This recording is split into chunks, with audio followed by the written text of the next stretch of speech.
कल का दिन सोचिए, युद्ध का अंत हो पूरे विश्व में और फिर से शांति लौट आए। इसी शांति के बीच आप अपनी बालकनी में बैठ के चाय की चुस्कियाँ ले रहे हैं, सुबह की ठंडी हवा, और इस शांति के बीच आपको ऊर्जा महसूस हो रही है। बट वहीं पे एक कार वहाँ से गुजरती है और एक ज़ोर से हॉन्क बजाती है और आपकी पूरी शांति डिस्टर्ब हो जाती है। सोचिए नॉइज़ पॉल्यूशन हम पे कितना असर करता है। एक रिसर्च के अनुसार 55 डेसिबल से ज़्यादा का नॉइज़ हमारे शरीर में स्ट्रेस हार्मोन्स बढ़ाता है और 40 डेसिबल से ज़्यादा का रात का नॉइज़ हमारी स्लीप डिस्टर्ब करता है। इन्हीं सब चीज़ों के डिस्कशन के लिए आज हमारे साथ है मिस्टर सत्यन इंजीनियर, जो वाई होंग के IoT प्लेटफॉर्म के साथ इसी पोल्यूशन पे काम कर रहे हैं। चलिए उनसे जानते हैं कि किस तरीके से हम अपना हॉन्किंग बिहेवियर पैटर्न चेंज कर सकते हैं और नॉइज़ पोल्यूशन को नियंत्रित कर सकते हैं। वाई होंग के बारे में थोड़ा सा बता दीजिए। कोई ऐसा सोल्यूशन निकाले जो इस समस्या को हल करने में मदद करे, और इस प्रकार से वाई होंग का जन्म हुआ। Strict laws regarding the honking के लिए नए नॉर्म्स बनाए। कायदे में ये क्यों नहीं दिया जाता है कि नॉइज़ पोल्यूशन के लिए स्ट्रिक्ट फाइन्स हों? Very true. के अलावा और कौन सी चीज़ें हैं जो हमारी मेंटल हेल्थ को डिस्टर्ब करती है? हमारे नींद को डिस्टर्ब करता है, जिसे कहते हैं इंसोमेनिया। कि इंडिया में एक बिहेवियर प्रॉब्लम ये है कि हॉर्न तो बजता रहता है। ड्राइवर के बिहेवियर में हॉर्न न होने की वजह से क्या फर्क आएगा? सो नॉइज़ पोल्यूशन को कंट्रोल करने के लिए क्या टेक्नोलॉजी हो सकती है? एक टेक्नोलॉजी है एकॉस्टिक कैमरास। क्या होता है कार का हॉर्न डेसिबल अलाउड अभी? टू 92 डेसिबल अलाउड है।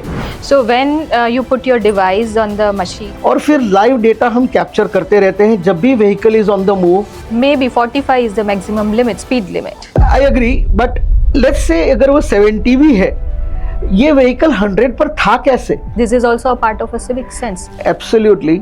इनफैक्ट बियॉन्ड सिविक सेंस शायद मेरा ये मानना है। सर, इससे एक दो चीज़ मेरे दिमाग में आती है। हॉन्किंग के बारे में कुछ नहीं सिखाया जाता, और इसीलिए मैं करंटली बात कर रहा हूँ अहमदाबाद मोटर ड्राइविंग एसोसिएशन के साथ।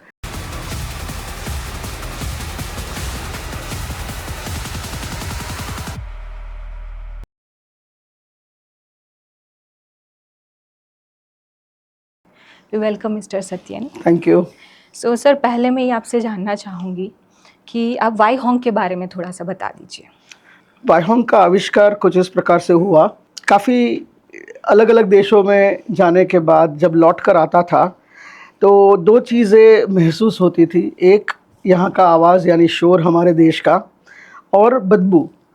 और सोचा कि इन दोनों में से किस चीज़ पर कुछ किया जा सकता है। तो नॉइज़ पोल्यूशन यानी हॉर्न के विषय पर जब मैंने संशोधन करा तो पता चला कि बहुत सारे लोग इस प्रॉब्लम को एक्नॉलेज तो करते हैं, और उनकी अपनी कोशिश भी है no honking drive, awareness campaigns, education drives वगैरह के माध्यम से कि इस समस्या को हल किया जाए। बट अनफॉर्चुनेटली किसी ने टेक्नोलॉजी का यूज़ ही नहीं किया था।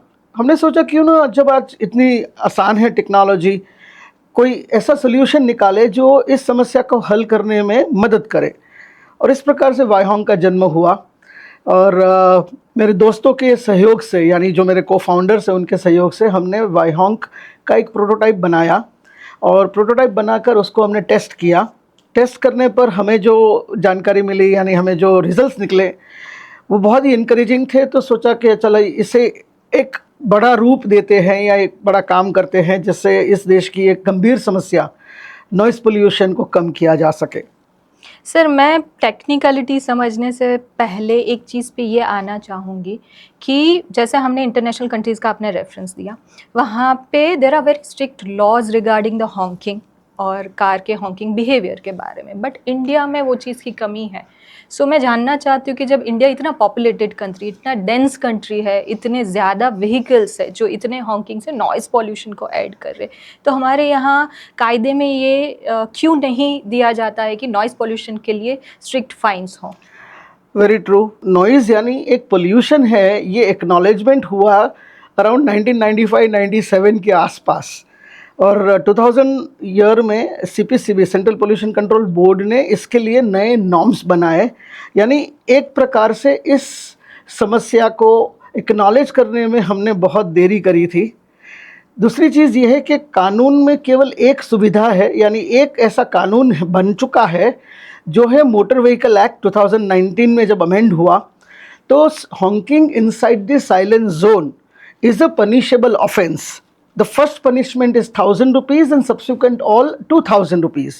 Now, silence zone किसे कहते हैं? सेंट्रल पोल्यूशन कंट्रोल बोर्ड कहता है जो भी एजुकेशनल इंस्टीट्यूट्स है, यानी स्कूल, कॉलेज, यूनिवर्सिटी, जो भी हॉस्पिटल्स है, जो भी रिलीजियस प्लेसेस है और जो प्लेसेस ऑफ टूरिस्ट इंटरेस्ट है, साथ साथ में जो जुडिशरी है यानी court, supreme court, high court वगैरह, इन सारे इंस्टीट्यूशंस के आसपास साइलेंस जोन डिक्लेयर किया गया। और दूसरी एक चीज़ ये है कि विदेशों में शायद हॉर्न को लेकर के जो समस्या है हमारे देश की है वैसा नहीं है।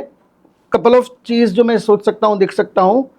पहली चीज़, जो ड्राइविंग डिसिप्लिन है, यानी ड्राइविंग लाइसेंस इश्यू करने की जो प्रोसेस है, उस प्रोसेस में और हमारे यहाँ ड्राइविंग लाइसेंस इश्यू जो होता है उस प्रोसेस में शायद बहुत बड़ा अंतर है। हमारे यहाँ ये सिखाया गया जाता है शायद कि भाई कुछ भी हो आप पहले हॉर्न बजा दो, आप अवेयर कर दो लोगों को कि मैं आ रहा हूँ और मैं एक नया ड्राइवर हूँ, I am a student driver. जबकि ऐसा नहीं है। विदेशों में ड्राइवर जब सीखता है उसे ये सारी चीज़ें सिखाई जाती है कि हॉर्न को यूज़ कब करना है। मैं ये बिल्कुल मानता हूँ कि हॉर्न ज़रूरी है, दुनिया के हर व्हीकल में उसे दिया गया है, लेकिन उसे इस्तेमाल करने का जो ट्रेनिंग है जो एक स्टूडेंट ड्राइवर को दिया जाता है शायद हमारे देश में नहीं है। और यही वजह है कि हम बहुत सारे लोगों को हॉकिंग करते सुनते हैं। सर, मैं आपसे जानना चाहूँगी कि मेडिकली अगर हम देखें, जैसे मैंने एक रेफरेंस दिया कि 55 डेसिबल से ज़्यादा का कांस्टेंट नॉइज़ जो होता है वो हमारे शरीर में स्ट्रेस हार्मोन्स जैसे कॉर्टिसोल है, एड्रेनल है, उसको बढ़ावा देता है। करेक्ट। सो मैं पूछना चाहूँगी आपसे कि इसके अलावा और कौन सी चीज़ें हैं जो हमारी मेंटल हेल्थ को डिस्टर्ब करती है थ्रू नॉइज़ पॉल्यूशन? क्या क्या चीज़ें हमारे शरीर में और डिस्टर्बेंस लाती हैं? सबसे पहली चीज़ जो डिस्टर्बेंस लाती है हमारे शरीर में वो है इरिटेशन। आपने बात करी थी स्ट्रेस की, जो हार्मोन्स रिलीज होते हैं वो स्ट्रेस पैदा करते हैं। True. और स्ट्रेस की वजह से हमें रोड रेज देखने को मिलता है। जब मैं इरिटेशन की बात करूं तो इरिटेशन से आपका कंसंट्रेशन भंग होता है, इरिटेशन से आपकी जो मानसिक स्थिति है उस पर असर होती है। इसके अलावा हमारे कान में एक हमिंग साउंड रह जाता है जो हमारे नींद को डिस्टर्ब करता है, जिसे कहते हैं इंसोमेनिया, यानी अनिद्रा का रोग। इसकी वजह से कई लोग चैन की नींद नहीं ले पाते हैं। ये हार्ट बीट इंक्रीज करता है। अचानक से कोई बड़ी आवाज़ हो जाए, आप महसूस करोगे कि आपका हार्ट एक बड़ी सी एक उसने एक बीट करी, पल्पेशन होने लगता करेक्ट। है। तो वो हार्ट बीट जो बढ़ जाती है वो ब्लड प्रेशर बढ़ाता है। ब्लड प्रेशर जो बढ़ता है उसका असर शरीर के कई ग्रंथियों पर होता है। एंड एक स्टडी ये भी निकला है कि ओबेसिटी का एक रीज़न नॉइस पोल्यूशन भी है। ये यूके की एक यूनिवर्सिटी ने रिसर्च करके दिखाया था। यानी अदर देन स्ट्रेस, इंसोमेनिया, इसके अलावा ब्लड प्रेशर, ओबेसिटी, बहुत सारी चीज़ों पर इसका असर है। सर, आपने रोड रेज का एक वर्ड यूज़ किया अभी। रोड रेज और नॉइस पोल्यूशन का क्या कनेक्शन है? एक्चुअली विदेशों में जब कोई हॉन्क करता है उसकी केवल दो वजह है, या सेफ्टी का कोई इश्यू है या इमरजेंसी का कोई इश्यू है। लेकिन इसके अलावा अगर किसी ने हॉर्न बजाया तो ये अब्यूज़ है। और जब वो अब्यूज़ के तौर पे यूज़ होता है तो वो सामने वाले व्यक्ति को एक प्रकार से इंसल्ट करता है। मिसाल के तौर पे आप वाहन चला रहे हैं, कोई जगह है नहीं आसपास से गुजरने की, ओवरटेक करने की, उसके बावजूद अगर कोई ड्राइवर आपके पीछे हॉकिंग कर रहा है तो ये आपको परेशान करेगा कि भाई जगह हो तो मैं दूं आपको जाने के लिए, आप क्या करोगे? बिकॉज वो लगातार ऐसा कर रहा है।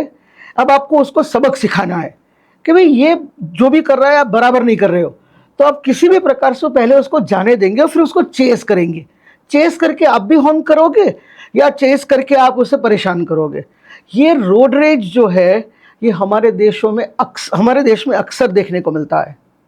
सर हमारे देश में शायद बहुत सारे अब्यूजमेंट साइलेंटली ऐसे हैं जिसको अब्यूजमेंट की कैटेगरी में नहीं डाला जाता Very है true. अभी भी। Very true. शायद ये रोड रेज भी उसमें से एक चीज़ है। इतने रोड एक्सीडेंट्स हो रहे जो हमारा महत्व का मुद्दा है, जिस पे मैंने True. बहुत सारे पॉडकास्ट में बात की है कि 4.5 लाख से ज़्यादा एक्सीडेंट्स होते हैं हर साल हमारी कंट्री में। 1.5 लाख से ज़्यादा लोग जान गंवाते हैं अपनी, इसमें से ज़्यादातर किस्से रोड रेज के होते हैं। अभी सर मैं ये जानना चाहूँगी आपसे कि इंडिया में एक बिहेवियर प्रॉब्लम ये है कि हॉर्न तो बजता रहेगा भाई, कोई उनको टोक भी देता है अगर हॉर्न के लिए तो वो ज़्यादा हॉर्न बजाने लगते हैं। सो ये बिहेवियरल इशू को कैसे कंट्रोल कर सकते हैं इंडिया के अंदर? बिहेवियरल इश्यू को कंट्रोल करने की बात करो उससे पहले जब आपने कहा कि हमारे देश में हॉर्न बजते रहते हैं, इतने रोड एक्सीडेंट्स होते हैं, इतनी फेटालिटी होती है, उसके संदर्भ में एक बात करना चाहूँगा। हमने आज से लगभग 2 साल पहले अहमदाबाद के ट्रैफिक पुलिस का एक सर्वे करा था हॉर्न का।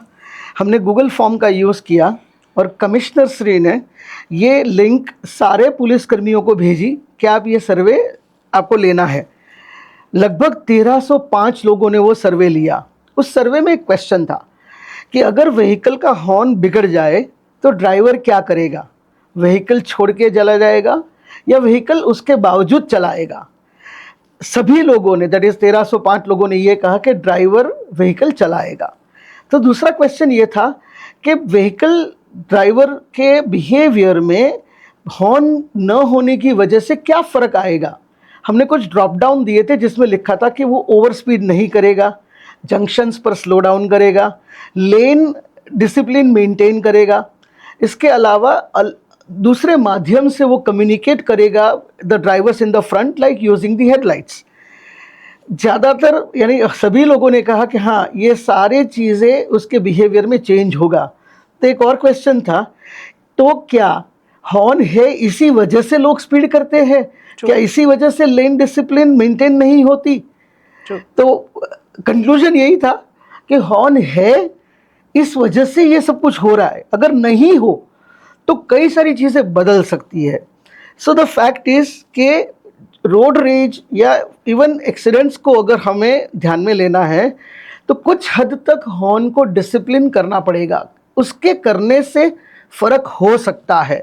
हालांकि आज तक कोई ऐसा स्टडी नहीं हुआ है जिसमें ऐसी कुछ चीज़ों को सब ऑब्जेक्टिव बना करके रिसर्च करा जाए, बट फॉर श्योर आप जब कहते हैं कि हॉर्न के बिहेवियर को डिसिप्लिन करने का तरीका क्या हो सकता है, दुनिया के ज़्यादातर देश किसी भी चीज़ को डिसिप्लिन करने के लिए पेनल्टीज डालती है, गवर्नमेंट करती है पेनल्टी।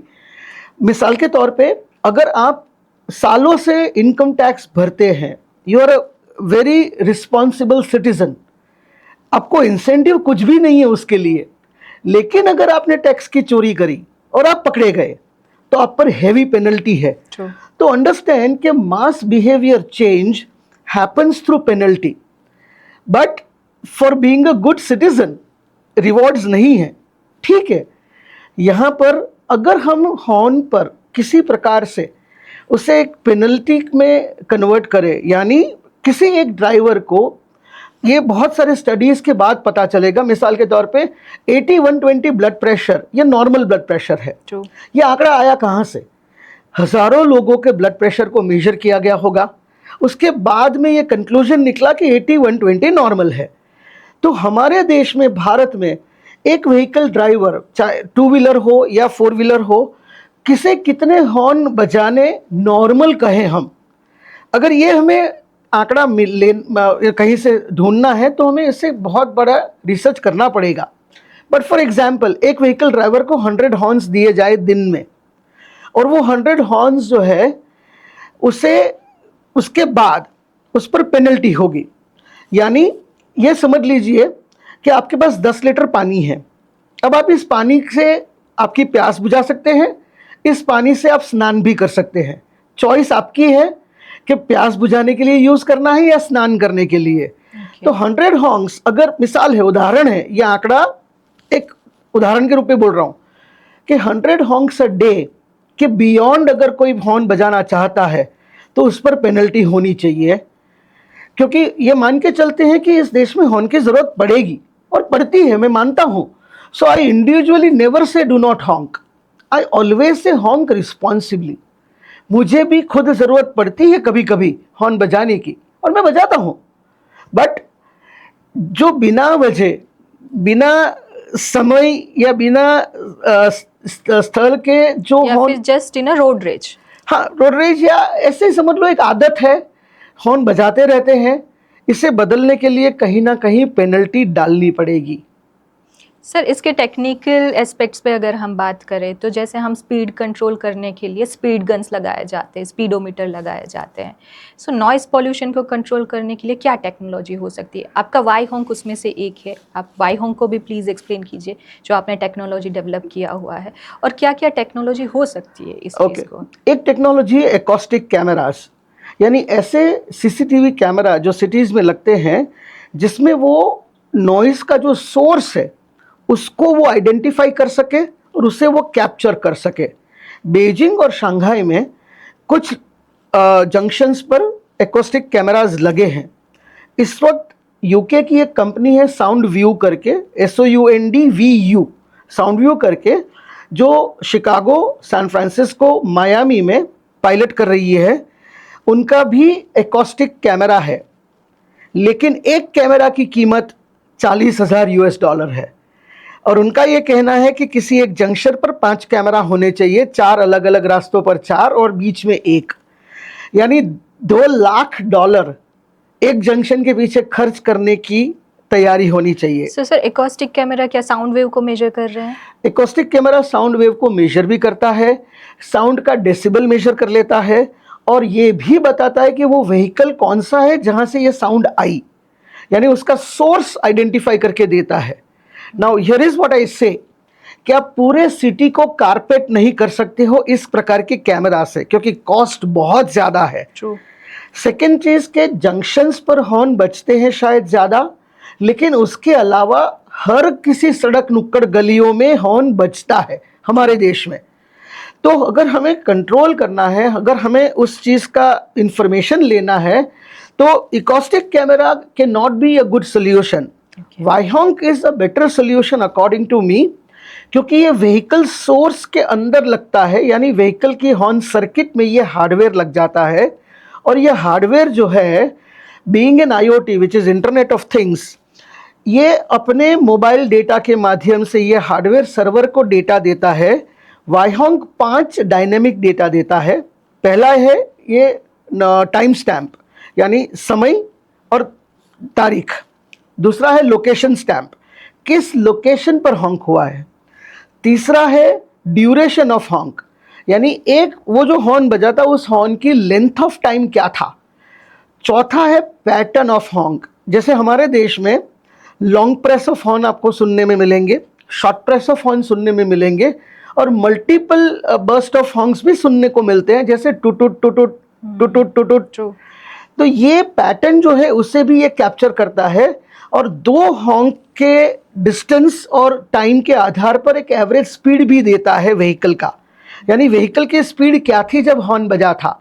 हाँ, ये एवरेज है, but there is at least some in piece of information to know and understand कि व्हीकल की औसत स्पीड क्या थी जब हॉर्न बजा था। तो ये 5 डायनेमिक डेटा है, 4 हमारे पास स्टैटिक डेटा है।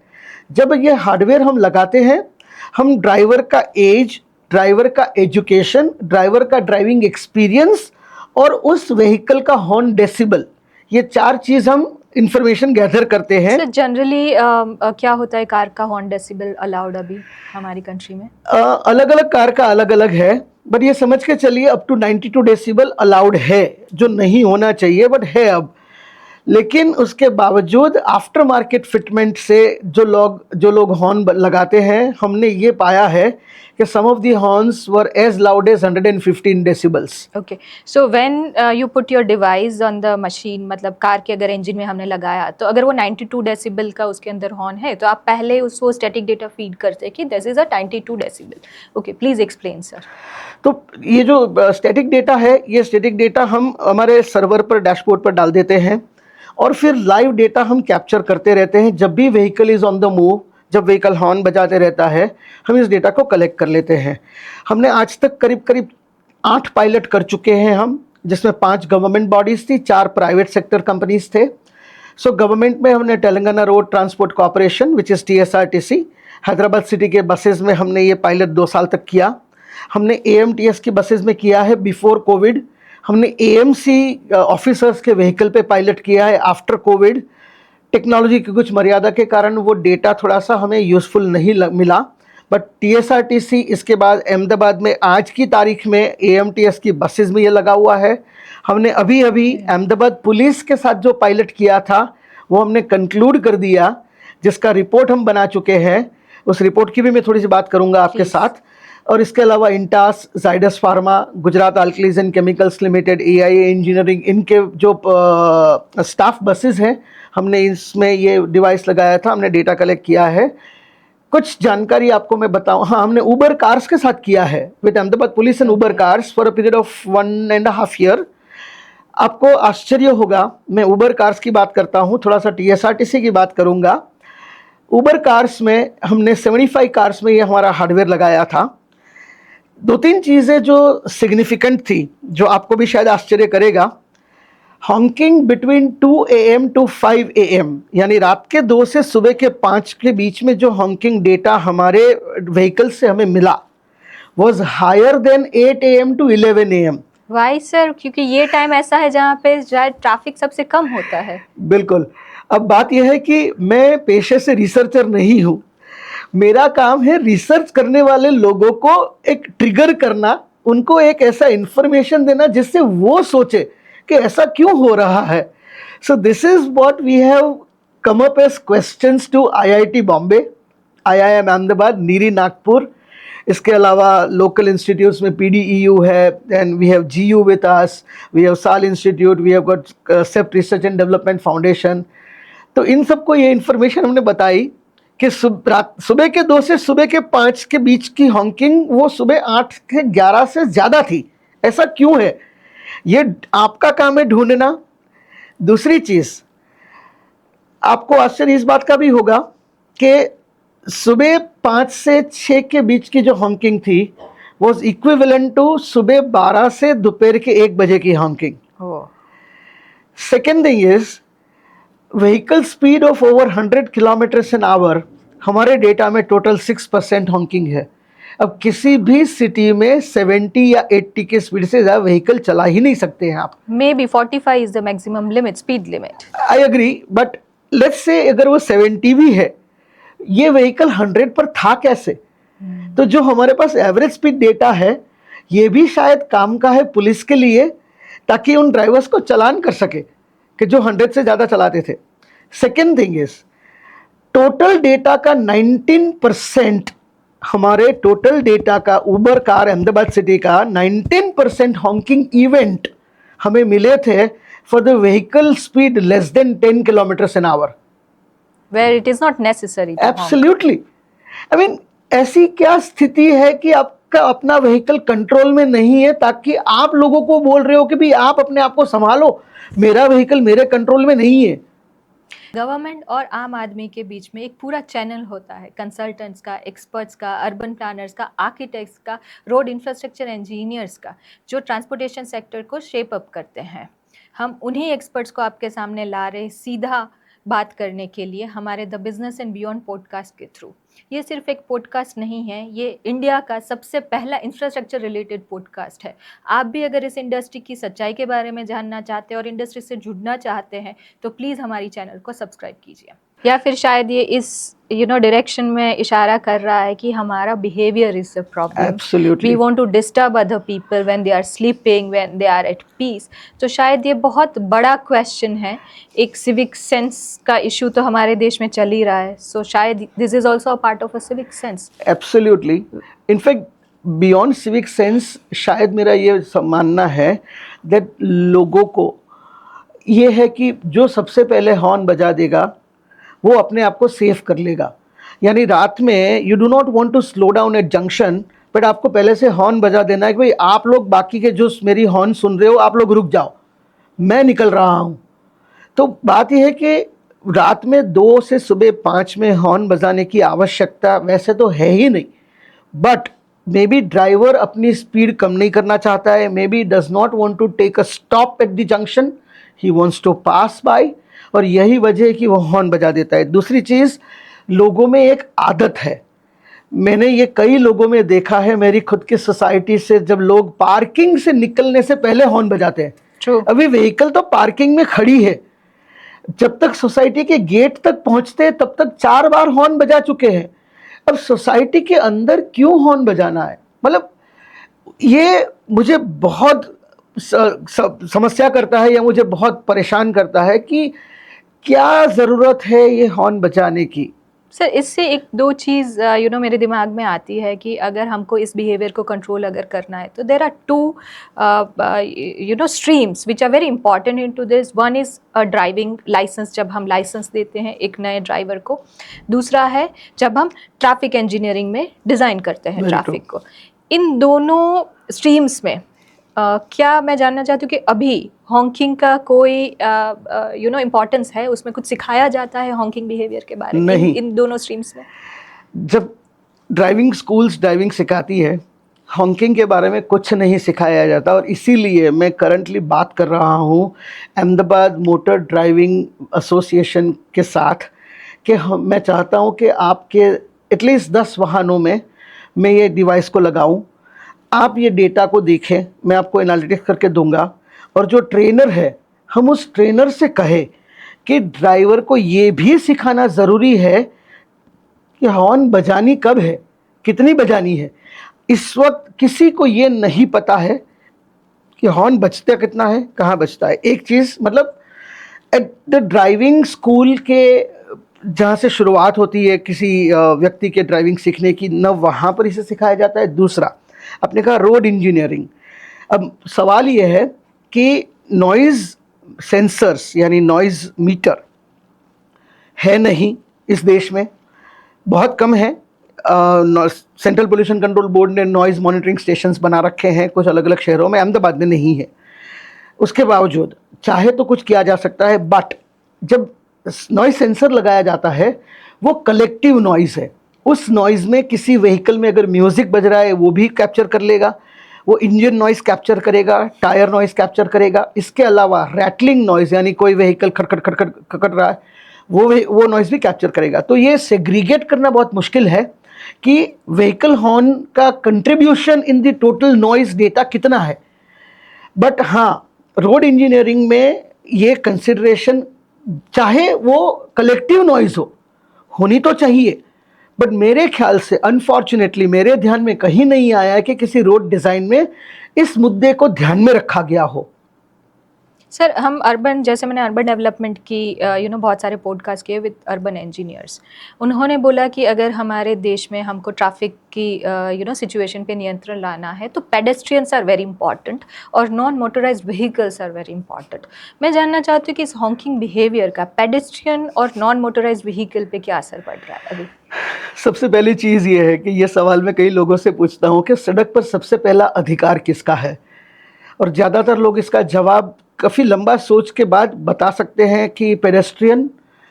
हाँ, उनका जवाब सच है। ग्लोबल स्टैंडर्ड्स ये कहता है कि सड़क पर सबसे पहला अधिकार पदयात्री का है, लेकिन हमारे देश में ये अधिकार सबसे पहले मिलता है प्राणियों को, एनिमल्स को, डॉग्स, कैट्स, बफेलोज या जो भी हमारे सड़कों में जो एनिमल्स देखने को मिलते हैं, सबसे पहला अधिकार उनका है। Because they do not differentiate between a road, a footpath and an open space. They don't differentiate. बात यह है कि जब हॉर्न बजती है, ये प्राणी का रिएक्शन कुछ भी हो सकता है। वो डर के या घबराहट के किसी भी दिशा में जा सकते हैं जो किसी को इंजरी कर सकता है या नुकसान कर सकता है। सो पहली चीज़, पेडेस्ट्रियन जो ग्लोबल स्टैंडर्ड है उसका सबसे पहला अधिकार है, और हम किसी भी हालत में उस पर हॉर्न नहीं बजा सकते। लेकिन अगर लोग बजाते हैं, ये डर पैदा करता है, घबराहट पैदा करता है पेडेस्ट्रियन में।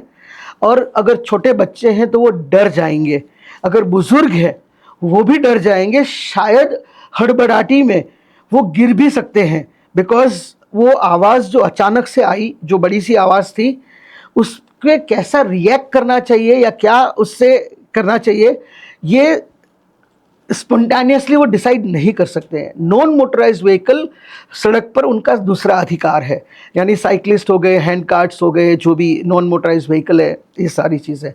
उन पर भी हम हॉर्न नहीं बजा सकते क्योंकि वो उनका हक है। लेकिन हमारे देश में ये चीज़ शायद जानते हुए और अनजाने में लोगों को अपना हक नहीं मिलता, और लोगों को ये तक नहीं पता है कि ये मेरा हक है, मुझे ये मांगना है मेरा हक, ये भी नहीं पता। बट डेफिनेटली जब हॉर्न बजती है, नॉन मोटराइज व्हीकल का ड्राइवर भी डर जाता है, घबरा जाता है, और उस घबराहट में, डर में अगर वो कोई एक्शन करता है, वो एक्शन सबकॉन्शियस एक्शन हो जाएगी, वो कॉन्शियस एक्शन नहीं है जो नुकसान करता हो सकता है। सर ये मुद्दा ये बताता है कि जब भी रोड पे क्योस क्रिएट होता है, एक्सीडेंट जैसी सिचुएशन क्रिएट होती है जहाँ पे ज़्यादातर कार ड्राइवर्स और ट्रक ड्राइवर्स पेडेस्ट्रियन को या नॉन मोटराइज व्हीकल को जिम्मेदार बताते हैं कि वो बीच में आ गए, बट वो इसलिए ऐसा करते हैं क्योंकि शायद उनको पता नहीं कि पहला हक उनका है। करेक्ट। सो शायद मोटराइज व्हीकल को स्टॉप होना चाहिए, जिसकी जगह वो अपनी स्पीड नहीं कम करना चाहते और वो दोष देते पेडेस्ट्रियंस को। सो इस बिहेवियर को हम कैसे चेंज कर सकते हैं सर? मेरे ख्याल से बहुत सारे रोड बिहेवियर्स को चेंज करने का एक तरीका है। Sorry to cut you, frankly speaking शायद मैं जब कार चलाती हूँ तब मेरा भी यही आइडिया था आपसे मिलने से पहले कि मेरी कार रुकनी नहीं चाहिए, pedestrian should have a different way, जहाँ पे अब मैं सुधार लाऊंगी अपने आप में। Thank you so much. In fact मैं आई रिस्पेक्ट द पेडेस्ट्रियन और I generally give the way to them, और my children have learn the same habit which is good.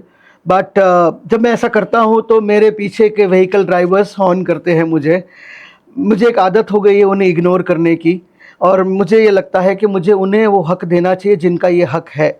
तो बिहेवियर में, ड्राइविंग बिहेवियर में चेंज लाने की जो ज़रूरत है हमारे देश में, सबसे बड़ी चीज़ बिहेवियर चेंज में पेनल्टी का रोल होता है। I mean to say mass behaviour change happens through penalties. जैसे सीसीटीवी कैमरा आ गए, स्टॉप लाइन लग गई, तो ज़्यादातर लोग अब स्टॉप लाइन पर खड़े हो जाते हैं। हाँ, कुछ वायोलेटर्स फिर भी हैं और वो रहेंगे, बट आपने अगर ऑब्जर्व किया है तो majority of the vehicle stop at the stop line, because उनको पता है अगर स्टॉप लाइन से आगे जाके रुके तो कैमरा कैप्चर कर लेगा, ई चालान आ जाएगा। अब ई चालान भुगतान हो रहा है नहीं हो रहा है ये सेकेंडरी इसलिए है कि पहले हम इंफॉर्मेशन तो कलेक्ट करें।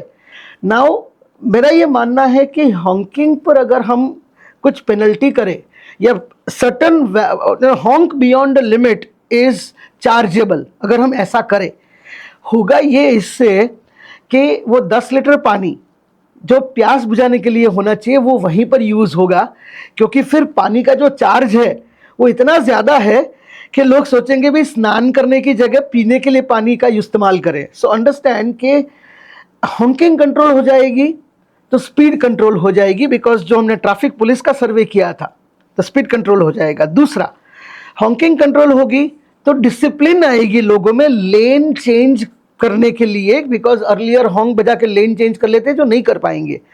जंक्शंस पर स्लो डाउन करेंगे बिकॉज उनको पता है कि वो हॉर्न उनको एक 10 रुपए का पड़ेगा या 50 रुपए का या जो भी है, राइट। वो अपने आप में एक कंट्रोल लाएगा।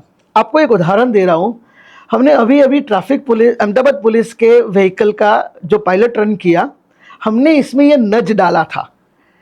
हमने क्या करा, 15 दिन जब व्हीकल में डेटा कलेक्शन हो रही थी, हमने ड्राइवर को ये नहीं बताया था कि ये हॉन्किंग डिवाइस है। उसके बाद हमने उनको ये बताया कि आपके व्हीकल में जो लगा है ये हॉन्किंग मॉनिटरिंग डिवाइस है। अब आप जब भी साइलेंस जोन में हॉन्क करोगे आपको एक इंस्टेंट एसएमएस मिलेगा, ये जानकारी देते हुए कि अभी अभी जो आपने हॉर्न बजाई, जैसे आप बैंक में ट्रांजैक्शन करते हैं आपको इंस्टेंट एसएमएस आ जाता है क्रेडिट का या डेबिट का, जो भी, वैसा ही एक, और आपको चेतावनी है कि आप सावधान रहे, दोबारा ये गलती न करें। ये हमने 23 नवंबर से 3 दिसंबर, केवल 10 दिन मिले थे हमें, हमने ये नज किया। आपको आश्चर्य होगा, 100% ड्राइवर ने पॉजिटिव रिस्पॉन्ड किया था। उनका हॉन्किंग साइलेंस जोन में कम हो गया। Very nice. ये कम हुआ था इन परसेंटेज टर्म्स वाज 41%। मैं बोल रहा हूं हॉन्किंग इवेंट्स, यानी टूट एक इवेंट है, टूट ये भी एक इवेंट है, टूट ये भी एक इवेंट है, ड्यूरेशन तीनों का अलग था, इवेंट एक ही थी। 41% drop in honking events inside silence zone, 19% drop in honking events outside silence zone. यानी जहां कानून नहीं है वो हॉर्न बजा सकते हैं, वहां जो उनका बिहेवियर था उसमें 19% ड्रॉप मिला हमें। ड्यूरेशन में हमें 48% का ड्रॉप मिला। इसके अलावा एज आई सेड कि 100% ड्राइवर ने पॉजिटिव रिस्पॉन्ड करा था, और हमारे एसएमएस सेंड करने के जो एसएमएस सेंड करते थे पहले दिन पे जो हमने एसएमएस भेजे, और 3 दिसंबर लास्ट डे पे जो एसएमएस भेजे थे उसमें 80% ड्रॉप था। यानी पहले दिन मानो 200 एसएमएस हमने भेजे थे वायोलेशन के, लास्ट डे पे that number was down to 40। अब ये केवल 10 दिन में हासिल हुआ, हमने एक्चुअली पेनल्टी करी भी नहीं है। हमने केवल इतना बताया कि अभी अभी जो आपने हॉर्न बजाया ये कानूनन गुनाह था। अब सोचिए, अगर केवल एक इंस्टेंट अलर्ट देने से, एसएमएस अलर्ट करने से अगर हम ये हासिल कर सके, अगर एक्चुअली 1000 रुपीज की पेनल्टी लगे, मानो ये कर लिया, उसके बावजूद कुछ हॉर्न तो फिर भी बजे थे साइलेंस जोन में, अब अगर हम पेनल्टी करने लगे 1000 रुपीज तो वो भी कम हो जाएंगे। अब ये जो बिहेवियर चेंज हुआ साइलेंस जोन में, वो बिहेवियर का रिपल इफेक्ट आपको नॉन साइलेंस जोन यानी जनरल जोन में भी मिलेगा, जो हमें मिला है।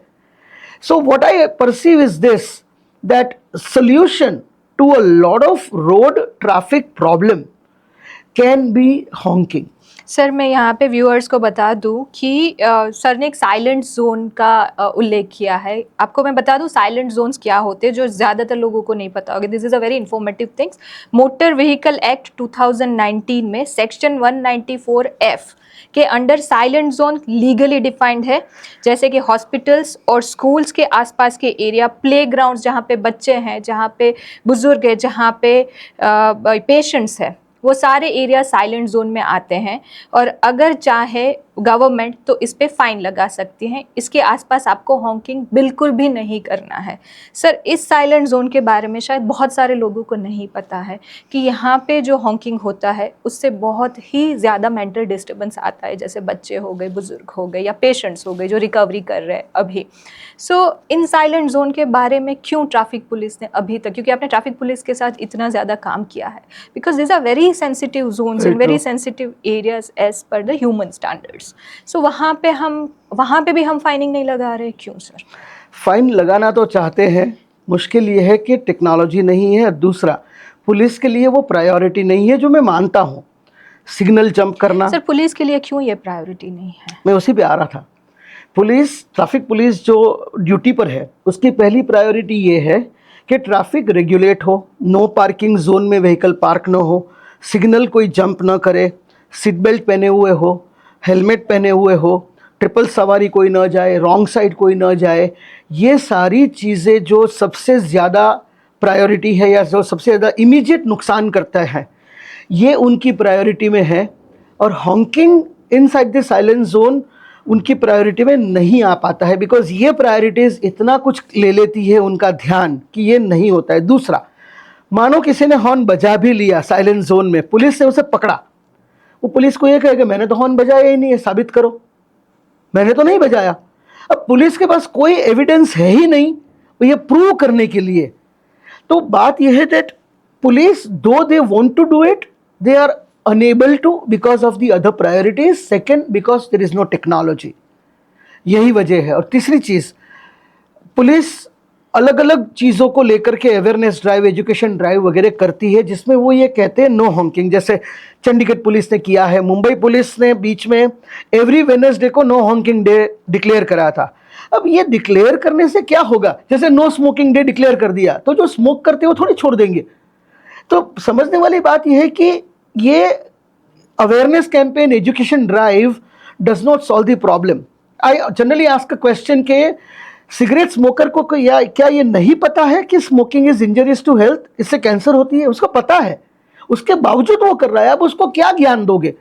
तो जो हॉन्कर है उसे पता है, अब उसको कितना भी ज्ञान दे दो वो हॉन्किंग करेगा, बिकॉज वो ये मानता है कि हॉन्किंग करने से मेरे लिए सड़क खुल जाएगी। इस पर आप कुछ नहीं कर सकते मेरे मानने पर। हालांकि बहुत सारे कम्युनिटीज़, एनजीओज़ ने देश के अलग अलग शहरों में ये ट्राई करा है और आज भी करते हैं, लेकिन किसी का भी ये दावा नहीं है कि उनके प्रयत्न से इतना परसेंटेज हॉकिंग कम हुआ। जो दावा मैं कर सकता हूं, जैसे मैंने कहा 41% हमने हॉन्क इवेंट्स कम करे, 48% हॉन्क ड्यूरेशन कम कर दिया, और केवल 10 दिन में, यह दावा वो नहीं कर सकते हैं।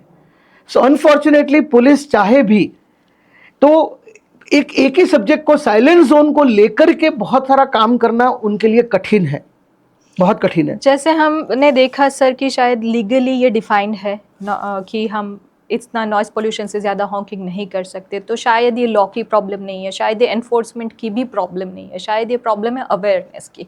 सो आपका जो वाई हॉन्क IoT प्लेटफॉर्म है, एक सिंपल सादी भाषा में अगर हम समझा पाए दर्शकों को कि वो कैसे अवेयरनेस क्रिएट करेगा।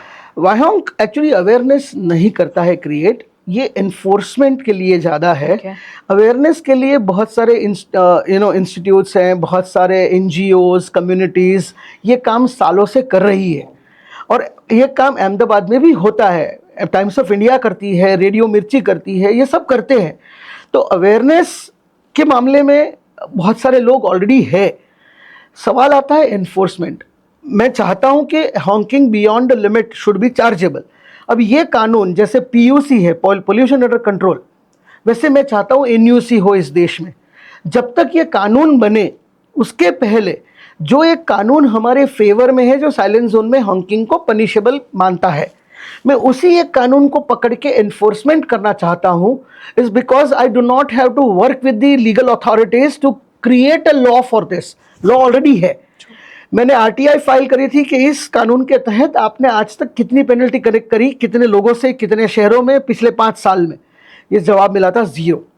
तो मैं चाहता हूं कि 0 की जगह कुछ आंकड़ा है। हमने जो पायलट रन करी थी उसमें हॉकिंग इवेंट के पेनल्टी हो रही थी टोटल 17 लाख रुपया। पुलिस डिपार्टमेंट के व्हीकल जिसमें डिवाइस लगा था, और वो साइलेंट जोन में जो हॉकिंग हुई थी, हमने शुरू किया था 5 दिसंबर को, 5 नवंबर को, एंड किया 3 दिसंबर को। उस दौरान में 17 लाख हो रही थी, और जो कम हुई बिटवीन 23 नवंबर एंड 3 दिसंबर जो कम हुई वो रकम थी 4,52,000 रुपया।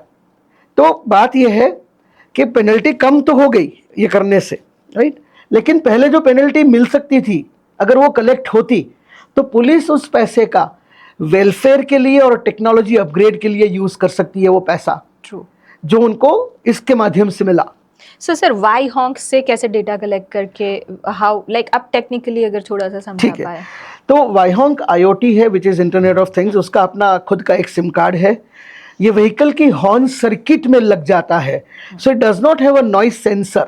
नॉइस सेंसर नहीं है, बिकॉज नॉइस सेंसर होता तो अगल बगल की आवाज भी वो पकड़ता, लेकिन ये इलेक्ट्रिकल सेंसर है कि जब करंट पास होता है, हॉर्न बजने के लिए जो पावर सप्लाई मिलती है हॉर्न को, वो जो करंट पास होता है हम उस करंट को मेजर कर लेते हैं, और उसके आधार पे जो डेटा सर्वर पर आता है, और सर्वर पर जो इंफॉर्मेशन आती है, location stamp, time stamp, duration, pattern, speed, ये सारी चीज़ों से हम एनालिटिक्स निकालते हैं। दूसरा, जिसमें साइलेंट जोन हमने हमारे डैशबोर्ड पे मैप कर रखा है, यानी अहमदाबाद शहर के जितने भी साइलेंट जोन्स हैं, school, college, university, court, hospitals वगैरह, places of tourist interest like Gandhi Ashram, Sarkhej का रोज़ा वगैरह, ये सारा हमने मैप कर रखा है। तो जब भी लोकेशन स्टैम्प पर वो लोकेशन के लैटिट्यूड लॉन्टिट्यूड साइलेंट जोन से मैच करते हैं, हमारा डैशबोर्ड उसे रेड कलर का आइकन दिखाता है ग्रीन की जगह, और वो इंस्टेंट SMS डाल सकता है उसी समय उस ड्राइवर को। तो ये जो टेक्नोलॉजी है हमने यूज़ करा है, जो SMS का टेक्नोलॉजी बैंक्स यूज़ करती है। इसके अलावा डेटा कलेक्शन का टेक्नोलॉजी जो आपका जोमेटो, स्विगी वगैरह यूज़ करते हैं, जहां आप ड्राइवर को ट्रैक करते हैं। उबर में आप ट्रैक कर सकते हैं कि व्हीकल कहां तक पहुंची, कहां टर्न लिया उसने, किस सड़क से जा रही है, वो वाला टेक्नोलॉजी जो कॉमनली अवेलेबल है। सो सर, कौन कौन सी इंस्टीट्यूशन या कौन कौन सी कंपनियां इसको कंपलसरी बना सकती है अपने ड्राइवर्स के लिए, आप अगर बता पाए। मेरे ख्याल से companies in the leadership role, हर एक इंडस्ट्री की कोई ना कोई कंपनी होती है जो लीडरशिप रोल में है। जैसे अगर हम बात करें केमिकल्स की, तो शायद गुजरात अल्कलीज एंड केमिकल्स। अगर हम फार्मा की बात करें तो जाइडस फार्मा हो गया, टोरेंट फार्मा हो गया। वैसे कोई भी इंडस्ट्री लीडर जो है, जो कई सारी चीज़ें वो सबसे पहले करते हैं, अहेड ऑफ टाइम। सरकार कानून बनाए या सरकार कुछ आदेश करे उससे पहले वो अपने आप कुछ ऐसी चीज़ें करते हैं तो ये वो कंपनियां हैं जो मैं मानता हूं कि इसे अडॉप्ट कर सकती है under their ISO 45001 certification. ISO 45000 और ISO के जो भी सर्टिफिकेशंस हैं, ये ग्लोबल स्टैंडर्ड्स हैं सर्टिफिकेशंस के, और ज़्यादातर लीडिंग कंपनीज जो हैं खुद को सर्टिफाई करवाती हैं इन ISO सर्टिफिकेशन से, ताकि वो उनकी बिजनेस प्रैक्टिस, उनकी मैन्युफैक्चरिंग प्रैक्टिस, उनकी ऑपरेशनल प्रैक्टिस, उनका सोसाइटी की और उनका जो रवैया है, ये सब चीज़ों को मेजर करता है। So ISO 45001 is for employee health and safety. Employee health and safety की जब बात आती है, उसमें बात ये भी आती है कि आपकी एक्शन, यानी आपके कंपनी के प्रोसेस में, एक्शन में, क्या सोसाइटी के मतलब आपके अगल बगल में जो हैबिटेट है, क्या आप उनको भी ध्यान में रखते हो? तो ISO 45001 के सर्टिफिकेट को रीसर्टिफाई करना पड़ता है एवरी 2 ईयर्स। तो रीसर्टिफिकेशन के लिए उनके पास कंटिन्यूअल इंप्रूवमेंट होनी चाहिए। Now there is a difference between continuous and continual. Continuous हो गया जैसे किसी ने डिसाइड किया कि हम एनर्जी कंजर्वेशन करेंगे, यानी हम अगर 100 यूनिट बिजली जलाते थे, इस साल हम 90 यूनिट बिजली जलाकर काम करेंगे, फिर वो 85, फिर वो 82, फिर 75, 72, कहीं ना कहीं वो एक बार ऑप्टिमाइज हो जाएगा, फिर उससे नीचे नहीं जा सकते हैं वो लोग। तो वो क्या करते हैं, फिर एक दूसरा ऑब्जेक्टिव लेते हैं। जैसे वेस्ट मैनेजमेंट ले लिया, आज हम 100 टन वेस्ट जनरेट करते हैं, उससे हम 90 टन करेंगे, फिर 80 टन, फिर 60, व्हाटएवर, फिर वो ऑप्टिमाइज हो गया। तो होता यह है कि companies look for ways to identify areas that they can work upon. So ISO 45001 में अगर हॉकिंग नॉइज को वो लोग इंक्लूड कर ले, तो उनके लिए एक ऑब्जेक्टिव बन गया, कंटिन्यूअल इंप्रूवमेंट दिखानी है। तो पहले साल का जो डेटा है, या हम जो इस तरह से काम करते हैं, डेटा कलेक्ट किया, फिर हमने नज किया, जैसे पुलिस डिपार्टमेंट के व्हीकल में नज करके 40% हमने 41% रिडक्शन करी, तो वो उनका मेजरेबल इम्पैक्ट हुआ कि हमारे व्हीकल जब रोड पे होते हैं ये इतने हॉर्न नहीं बजाते, हमने उसको कंट्रोल कर रखा है, या हमने उसे उसके बिहेवियर चेंज पर हमने काम किया है। तो पहले इतना करते थे, अब इतना करते हैं, फिर अगले साल इतना करते हैं। तो किसी समय, मतलब पहले साल में मानो जाइडस कंपनी है, एक उदाहरण दे रहा हूँ, 100 व्हीकल पे ये पायलट किया, सक्सेस होने के बाद वो बोलते हैं कि चलिए इसको 1000 व्हीकल पे करते हैं। फिर पहले वो उन्होंने खुद के जो ओनरशिप के व्हीकल्स थे उसमें किया, फिर उन्होंने वेंडर्स को कहा, जो भी ट्रक्स मटेरियल इंपोर्ट एक्सपोर्ट करती हैं उनके फैक्ट्री पे, उनके लिए उन्होंने ये डाला। फिर उन्होंने डिसाइड किया कि हमारे एम्प्लॉयज भी करेंगे। तो इस प्रकार से जाइडस जैसी कंपनी खुद 20,000 व्हीकल्स में एक चीज कर सकती है अगले 4 से 5 साल में, और significant achievement in terms of reduction of Hawking दिखा सकती है, जो अपने उनके खुद के ISO सर्टिफिकेशन के लिए जरूरी है। And they can set a new standards of benchmark that other companies in the pharma industry can follow. Similarly कोई भी industry leader can do this, the rest of the other companies can follow with that. Sir, इसमें एक बहुत बड़ा part आता है हमारे aggregators का, जैसे ब्लिंकिट हो गया, जोमेटो हो गया, स्विगी हो गया। उन पे वैसे भी यही आरोप लग रहा है कि वो लोग जो अपने एम्प्लॉयज़ है जो खाना पहुंचाते, उनको एक टाइम रिस्ट्रिक्शन दे देते, जिसकी वजह से उनका एक मेंटल लेवल पर भी अब्यूजमेंट हो रहा है और ट्रैफिक लॉज और एनफोर्समेंट में भी इश्यूज आ रहे हैं। तो क्या आपका डिवाइस उसमें भी हेल्प करेगा? बिल्कुल कर सकता है। इनफैक्ट हमारे टारगेट कस्टमर्स में हमने उन्हें भी डाल रखा है, हालांकि अभी तक मैं उन तक पहुंचा नहीं हूं, मैं नहीं पहुंच पाया हूं। शायद आप पहुंच जाए इस माध्यम से। मैं उम्मीद करता हूं कि आपके माध्यम से मैं उन सभी लोगों तक पहुंचूं जो ये सुन के इस विचार को स्वीकार कर सकते हैं कि हाँ, इसमें उनकी कंपनी कुछ योगदान कर सकती है। न केवल उनके लिए उनका खुद का फायदा है, बट उनके माध्यम से वो ये दिखा सकते हैं कि हम समाज का भी फायदा कर रहे हैं, हम सोसाइटी के लिए कुछ ऐसा कदम उठा रहे हैं जिससे हम एक सोशली रिस्पॉन्सिबल कंपनी है, ऐसा हम प्रूव कर सकते हैं।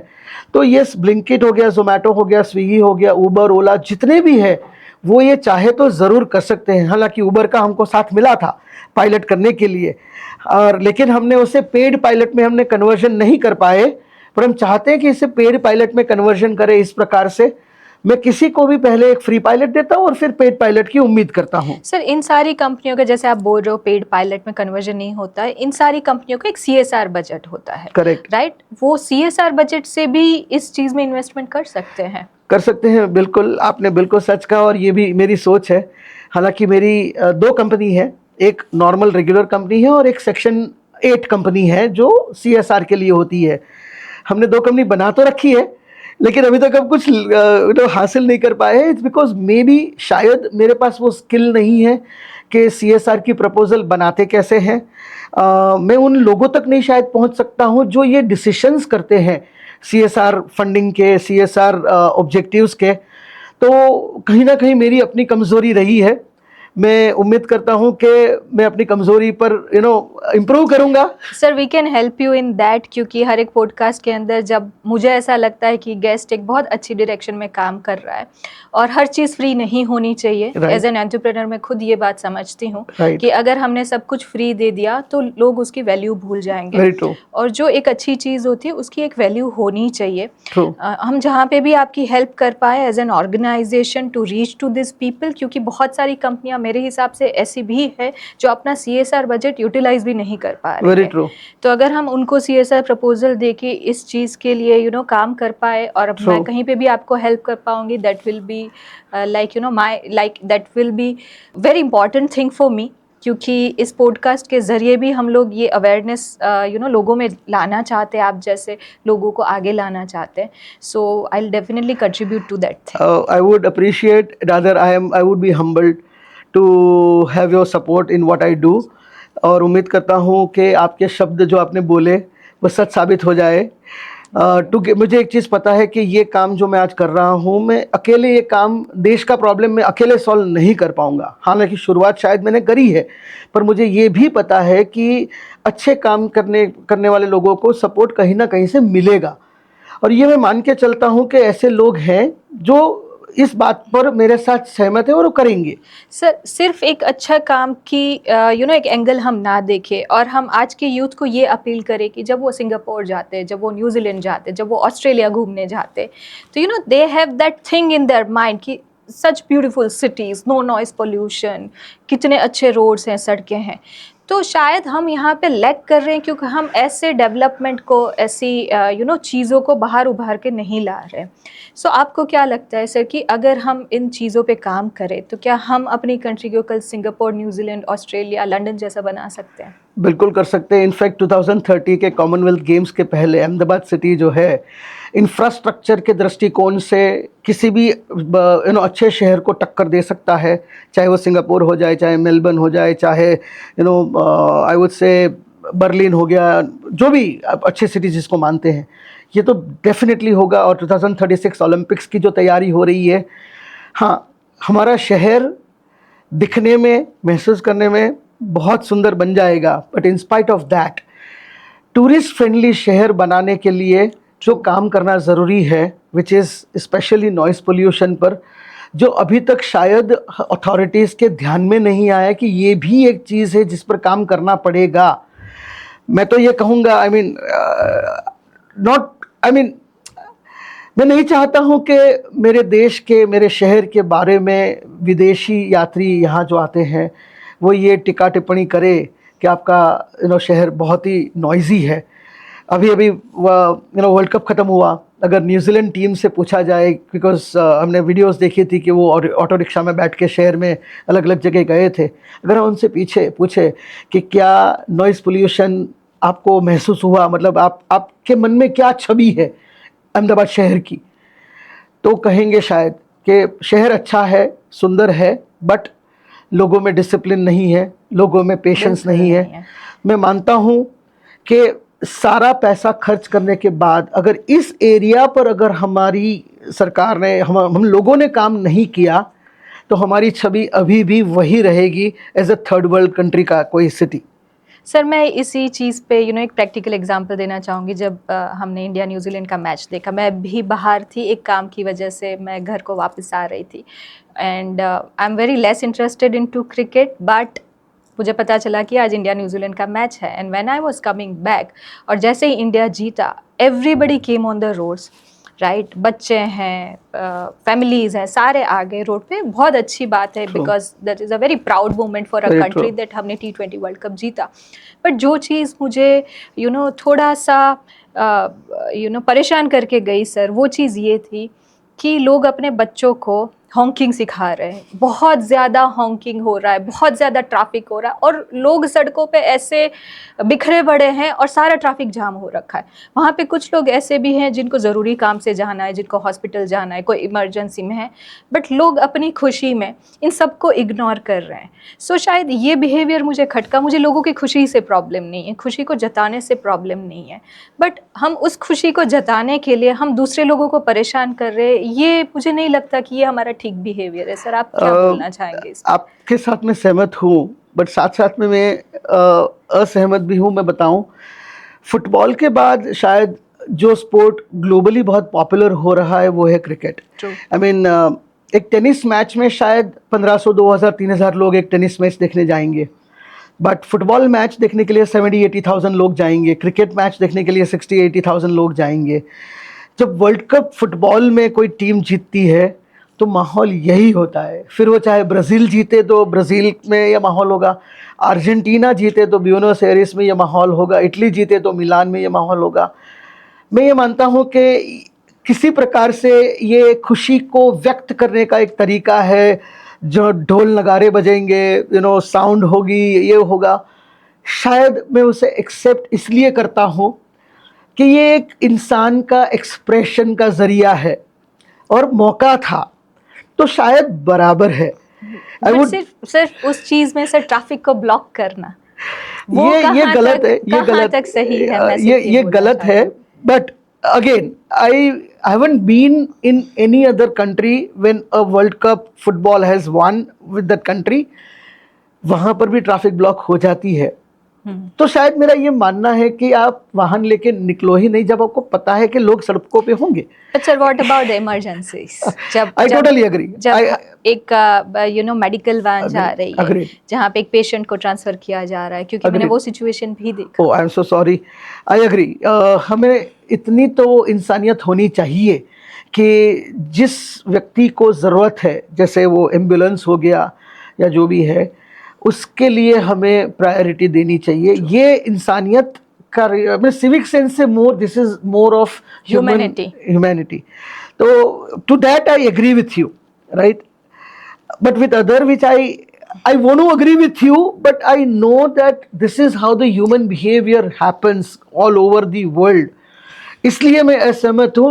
Personally, I am with you, but knowing what happens with other countries, I am not for that. चलिए सर, इस सवाल का जवाब हम अपने दर्शकों पे छोड़ते हैं कि क्या ये बिहेवियर जस्टिफाइड है या नहीं है। उनके भी कमेंट्स हम सुनेंगे जब हम पॉडकास्ट रिलीज कर रहे हैं तब।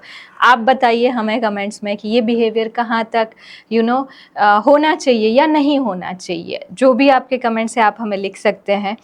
और ये सर, इसके साथ हमारा 1 घंटा कंप्लीट हो रहा है। But last segment I do have is a rapid fire for every of my guest. So rapid fire में आपको जो भी क्विकली आपके दिमाग में आंसर आ रहा है आपको वही देना है। ज़्यादा आप सोचेंगे तो वो आंसर मैनिपुलेट हो जाएगा, इसलिए we want some controversial answers from you. So let me start my rapid fire with you sir. So मेरा पहला सवाल है, इंडिया में ज़्यादा प्रॉब्लम रोड्स की है या ड्राइवर्स की? ड्राइवर्स की। क्या इंडियंस अननेसेसरी हॉर्न बजाने के एडिक्टेड हो चुके हैं? यस। अगर कल से स्ट्रिक्ट रूल आ जाए कि एक्सेसिव हॉकिंग पर 5,000 रुपये फाइन, तो क्या आप उसको सपोर्ट करेंगे? 100%। क्या आपको लगता है कि ड्राइविंग लाइसेंस इंडिया में बहुत आसानी से मिल जाता है? यस। इंडिया का ट्रैफिक क्यों ज़्यादा है या ड्राइविंग डिसिप्लिन की कमी? ड्राइविंग डिसिप्लिन की कमी। क्या हॉकिंग एक्चुअली इम्पेशेंस का सिंबल है? 100%। क्या इंडियंस रोड पर रूल्स फॉलो करना पसंद नहीं करते? शायद नहीं। सिग्नल ग्रीन होने से पहले हॉर्न बजाना हैबिट या फ्रस्ट्रेशन? हैबिट। एक hard question, traffic rules India में स्ट्रांग है या एनफोर्समेंट वीक है? एनफोर्समेंट वीक है। अगर गवर्नमेंट डिसाइड करे कि व्हीकल्स में हॉर्न यूसेज लिमिट टेक्नोलॉजी से कंट्रोल होगा, क्या पब्लिक आपको लगता है ये एक्सेप्ट करेगी? शुरुआत में तो नहीं करेगी, बट आहिस्ते आहिस्ते कर लेगी, बिकॉज उनका फ़ायदा खुद को देखने को मिलेगा। आपके ऑनेस्ट ओपिनियन में अहमदाबाद ड्राइवर्स डिसिप्लिन है या अग्रेसिव ज़्यादा है? अग्रेसिव। एक ब्लंट क्वेश्चन, क्या अहमदाबाद का ट्रैफिक कल्चर इम्प्रूव हो रहा है या वर्स हो रहा है? आई वुड नॉट से इम्प्रूव हो रहा है, निदर वर्स हो रहा है, बट कल्चर में चेंज नहीं है, ये मैं देख रहा हूँ। अगर आपको चूज करना हो वाइड रोड्स या डिसिप्लिन ड्राइवर्स सिटी के लिए, तो आप क्या चूज करेंगे? Disciplined drivers. That's the only solution. Making roads wider is not the solution. India में हॉर्न ज्यादा बजता है क्यों? हैबिट, ईगो, इम्पेशंस या system failure? I would say all of it. True sir, it was a very insightful podcast with you. I think दर्शकों को भी बहुत ज़्यादा ज्ञान मिलेगा इससे। मैं आपको एक चीज़ बता देना चाहती हूँ कि ये कोई पेड पॉडकास्ट नहीं है, this is invite only podcast. और हमारे जितने भी गेस्ट हमारे पॉडकास्ट के साथ जुड़ रहे हैं, किसी न किसी स्तर पे वो समाज को इम्प्रूव करना चाहते हैं, समाज की बिहेवियर पैटर्न में समाज के लिए काम करना चाहते हैं, तभी उनको इनविटेशन आता है और तभी वो अपने प्लेटफॉर्म्स को वहाँ तक लाते हैं। इसमें एक भी रुपया या कोई भी मोनेटाइजेशन शामिल नहीं है, this is completely invite only.